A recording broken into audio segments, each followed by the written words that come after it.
நீங்கள் பார்த்து கொண்டிருப்பது 24 நியூஸ் தமிழ்.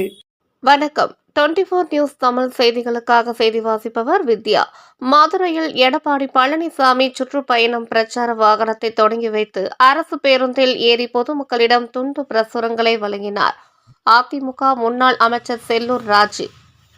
தமிழகம் முழுவதும் மக்களை காப்போம், தமிழகத்தை மீட்போம் பிரச்சார சுற்றுப்பயணத்தில் ஈடுபட்டுள்ள சட்டமன்ற எதிர்க்கட்சித் தலைவர் எடப்பாடி பழனிசாமி மதுரை மாவட்டத்தில் நாளை முதல் 4 நாள் மதுரையில் உள்ள 10 தொகுதியிலும் சூறாவளி சுற்றுப்பயணம் மேற்கொண்டு மக்களை சந்தித்து தீவிர பிரச்சாரம் மேற்கொள்ள வரும் எடப்பாடி பழனிசாமியை வரவேற்கும் விதமாக அதிமுக கொள்கை வளர்ச்சி, அதிமுக ஆட்சியில் கொண்டு வந்த திட்டங்கள் குறித்த விளம்பர பிரச்சார வாகனத்தை மதுரை பறவை பகுதியில் அதிமுக முன்னாள் அமைச்சர் செல்லூர் ராஜு, வளர்மதி ஆகியோர் கொடியசைத்து துவக்கி வைத்தனர்.